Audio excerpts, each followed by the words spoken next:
افضل حاجه ديريها في الحياه ديالك شنو كمبدا يكون عندك انك تسبقي راحتك هي الاولى. ماشي تكوني كسوله، تسبقي الراحه ديالك يعني مصلحتك هي الاولى فوق اي علاقه كما بغات تكون، كما بغات تكون. داك حنا عايشين في الدنيا، ملي غنمشيو للجنه هذيك الساعه اختي نتلاقى انا وياك، واعطيني قلبك واعطيني سذاجتك واعطيني فهمتي ثقتك واعطيني كل شيء.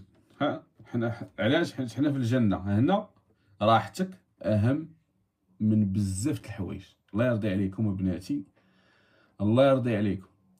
كوني مغروره بخصوص في علاقاتك مع البشر، حيت حتى شي حد ما كيشد بيدك. اللي جاي في طريقك ولا اللي باغي يتعامل معاك عنده هدفك. الله يرضي عليك، الله يرضي عليك. انا عارف اش كنقول، واثق من اش كنقول.